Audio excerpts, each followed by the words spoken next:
You are Locked On Seminoles, your daily podcast on the Florida State Seminoles, part of the Locked On Podcast Network. Your team every day.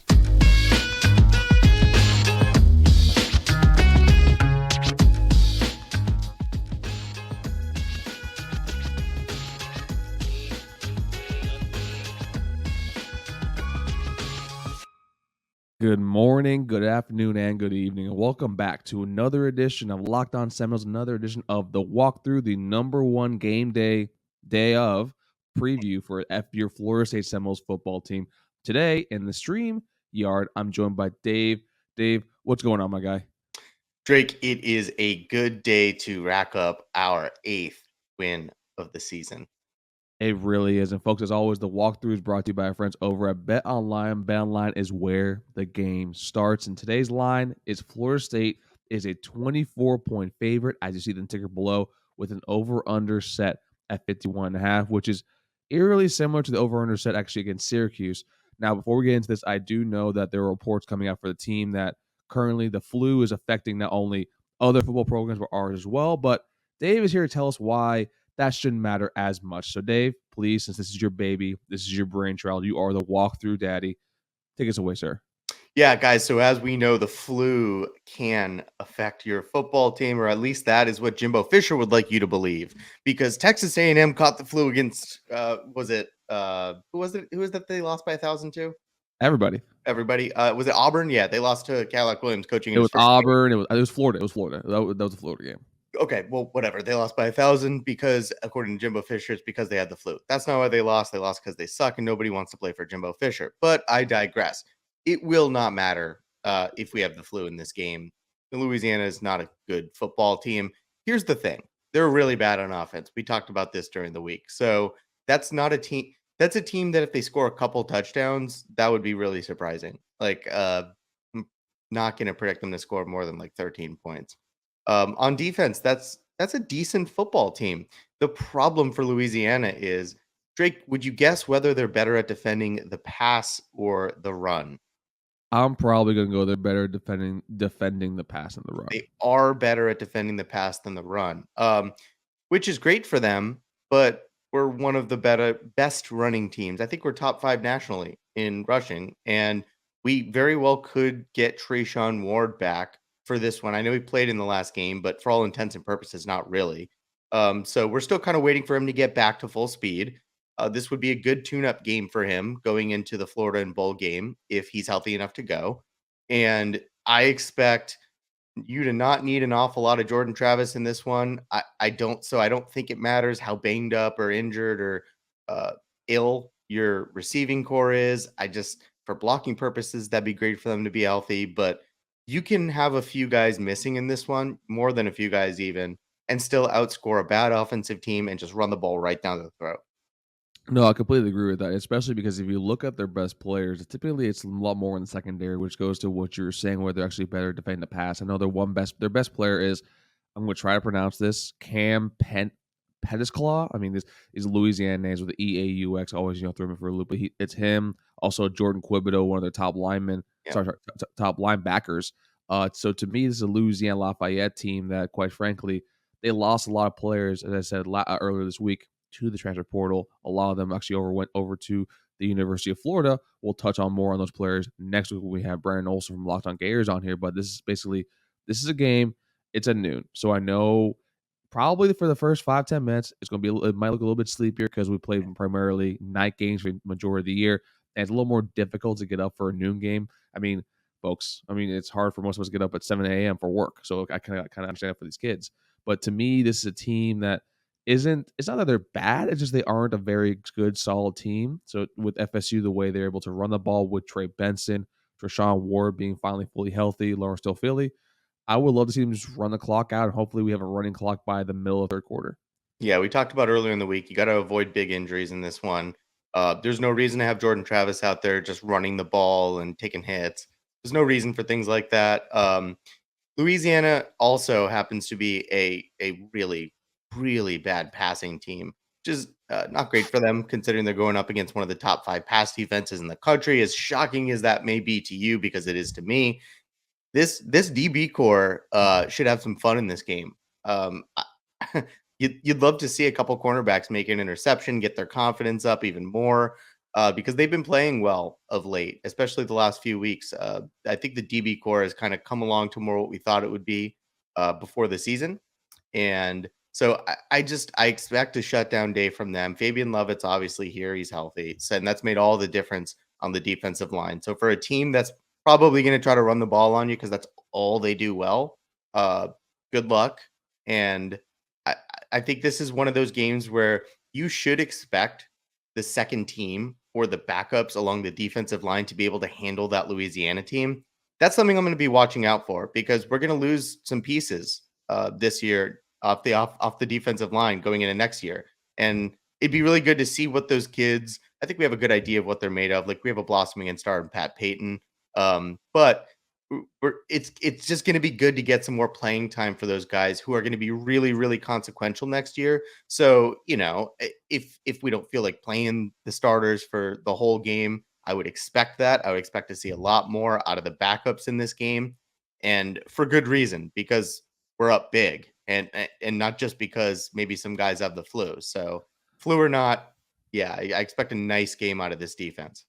I'm kind of glad you said that too, because that was kind of be my next and final point overall for this team, where blowouts are very important for teams like ours that are still super young but are trying to see what they have depth wise and kind of grow out our depth. Because with a blowout, you're able to bench most of your starters and see what you have and players like a Patrick Payton, a Joshua Farmer. We already know what we kind of have with those guys. Those guys are going to be really good, but I want to see more from, I guess, the younger defensive backs, like maybe Sam McCall can get a little more burn, as Jerry Thomas can keep growing too as well. And also offensively, maybe, put in Julian Armella, because also that's a kid that in the limited action that we have seen, he actually performed very well. And also why I brought it up earlier this week, I want to see AJ Duffy actually be able to throw the ball consistently overall, because I did agree with you guys with Max and Dave. Well, you are Dave. Agreeing with you and Max earlier this week, basically talking about how Tate Rodman, going to see what we have with him. I do agree with that to an extent, but also I don't know how much you're going to actually know with what you have with them against the Louisiana Lafayette team. Whereas AJ Duffy, this is basically going to be his first full season actually playing competitive football. And aside from being on the scout team, I want to see a little bit more against an actual group of five opponent. Yeah, Drake. There was nobody more that wanted to chase the shiny toy more than me before the season. You can get those receipts. I wanted to see a lot of AJ Duffy. That didn't happen. And Drake, do you know how many snaps I want to see out of AJ Duffy in this game? 10? 0. I don't want to see him touch the field. I want to see all the Tate Rodemaker I can get get for my money. I gotta know if he's a viable option going into next season when we don't know if Jordan Travis is coming back. I think we have an idea of what we have in Tate, which right now is a serviceable backup that can come in and beat a conference opponent if you ask him to, and if he's on his game. And I the question is, can you get more than that out of Tate? Because if the answer is no, then he's not your answer for next year. But I don't think the coaching staff is settled on an answer to that question. And as much as we've all made jokes about what Tate looked like last year, looked like a deer in the headlights, the kid's grown and he's developed Oh into yeah, that last half against Louisville, that was he grew up like a right. baby boy right in front of our eyes. I was so proud. I was so Did. proud. And bizarrely enough, was our highest graded player last week. So on PFF, I mean, I know their rankings are all over the place. They graded him our highest overall player on the team. I, I don't know, but I'll take it, and I want to take that and see more of it. So Tate, show me what you got. I expect to see him within the third quarter. Something's gone wrong if Jordan Travis is playing into the fourth quarter of this game. I do not expect that, and I will give you a score prediction. All right, well then before we go to score predictions, Dave, let's do our on the offense side of the ball. Who do we think is going to have a big game? And defense side of the ball, so are basically our locked on Seminoles, X factors, our unsung heroes, our sneaky players to watch. Yeah, on the offensive side of the ball, I don't think it's going to be a receiver in this game. I don't think it's going to be a quarterback in this game. It's going to be a running back. Trey Benson's such like an obvious, easy choice. I'm not going to make a dumb choice here. I'm just going to go with what's right in front of me. Trey Benson. He's 3 games in a row. He's broken his career rushing record or rushing yards total. I expect this to be a fourth. You could see him run for 180 yards easily in this one. Not easily because that's never easy to do, but you could see it. On the defensive side of the ball, you know what? I'm going to go back to a name I just pulled out of the well a few minutes ago. I'm going to go with Patrick Payton in this one. That kid is playing better and better by the week and developing the kind of confidence that we saw to guys like Brian Burns and DeMarcus Walker, like guys that just grew up right in front of our eyes, young during their time here. I expect Patrick Payton, based on what we've seen, to follow in that mold, and I would love to see a couple big sacks out of him. Okay, so then offensively, I'm going to go with someone that actually you just mentioned. I'm going to say Tay Rodemaker, mainly because I think I already have an answer for basically what I think the kid's going to be, and that is like the serviceable backup. I think that what he did basically in not garbage time, but against Louisville was very commendable. But we do need to see a little bit more because I think for a lot of people like myself, the answer, I mean, the book is might be already written for that kid, but I would love to be proven wrong, especially against a team with the lack of talent right now in Louisiana Lafayette. And on the defense side of the ball, I'm going to probably go with, I would love to see basically, this is actually tougher for me. I think the defensive backs, you were mentioning how Ben Woolridge, the quarterback of Louisiana Lafayette, turnover machine. Funny enough, Lance Lejeune, I think, is QB2 actually over there. So I'm going to go with another defensive back. I need to see Amarian Cooper have like a good game. I think Amarian Cooper was someone that we had a lot of fans for coming into the season. And unfortunately, whether it be due to injury or just simply not being 100% there, basically because he's been hurt all year, hasn't been basically his old self. So I would like to see Amarian Cooper have a big day for us today. Yeah, I would love to see that as well. I do think the defensive backs are going to have a great day, like I said, and I would love to see some interceptions in this game. And who better to pick than a guy like Amarian Cooper, who I think is overdue. Drake, is it time to satisfy our friends over at the gambling gods of Bet Online? Let us pray to the gambling gods of Bet Online. David, it is that time for tithings. So David, score prediction. Take us home. Okay, so 2 weeks in a row, the advanced stats told you we weren't going to blow our last two opponents out. 2 weeks in a row, I told you that was dumb, and that was right. Miami, it said we were going to beat by I think it was 10 or something. I don't know, but clearly we were going to beat them by more than 10. I already forgot we played Syracuse because that was so embarrassing. But the advanced stats said we were going to win by a couple touchdowns. Yeah, it was way more than that. Obviously, that was apparent going into the game. Got to take a small sample size, take a snapshot of where this Florida State team is right now. No one in college football playing better than this team. That's just the reality of it. Not a lot of teams would beat this Florida State team on a neutral field today. And playing a team like Louisiana, 24 is an annoying spread because you could see some dumb backdoor cover when we have our third stringers in the fourth quarter. Still not going to predict that. I'm going to tell you 48-13. Good guys. 48-13. So that would be, let's see, 61 points. I don't think it's what's up? 35. 45. 35 Okay. I'm not going to go that high. I think it's going to be basically a team where I don't think Louisiana is going to actually have an opportunity to score really well. So I'm going to probably go with a 42-10 type of prediction here, and just missing the over under. So folks, we are taking the FSU to cover 24-point spread, but the over under, take the over because I do think even with our backups in, I mean, we still see how effective we are running the ball with that. That's why I love Alex Atkins. Even our second string linemen are kind of growing over in front of us, and also we see a Rodney Hill, also CJ Campbell, and I do think when we have Tay Rodemaker in, and also potentially hopefully AJ Duffy, that we will actually be able to see them throwing the ball too as well. But that's right. Yeah. Last thing I want to say is when you get the backups in, I don't expect Mike Norvell to take his foot off the gas because I do expect him to see what he has in a guy like Tate Rodemaker in a game like this. So I don't expect him to come in and just hand the ball off on first, second, third down.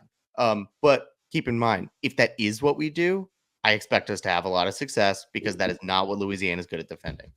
Yeah, I wouldn't be surprised if we have maybe 2 to 3 touchdown runs over 50 yards plus. But hey, you know what? That's what we're here for. But we're more focused on to University of Florida for next week. It is UF Hate Week. As much as you saw us basically being aggressive against Miami next week, personally for me, I have the same, I guess, 10 times more affinity for hatred when it comes to that school over in Gainesville. But Dave, thank you so much for letting me on for the walkthrough. This is your baby. This is your brainchild. One of the fun things that we do every single game day morning. So please let the folks know how much you love them and also how much you appreciate them and what to do on the podcast level and all in the YouTube level. Drink, don't tell me how to live my life, but I do love each and every one of you for being here. Thank you so much for checking out our walkthroughs. We enjoy doing them, little concise previews. please do find us anywhere you find your podcast: Spotify, Stitcher, Apple, Google Play, and everywhere else. Find us on the YouTube, obviously. Give this video a like if you liked it, which you should, because I predicted us to win by 35. Please subscribe to the channel, do all that good stuff, turn your notifications on, and leave us some comments. Give me your score prediction. If you're right, I will shout it out. Can't offer much more than that right this second. Oh, he will shout it out from the rooftops. I will screenshot them and basically tell Dave, I say, hey, there we go. But for Dave, this was Drake, and we'll see y'all next time on Locked On Sevens. Take care, everybody, and beat the Cajuns.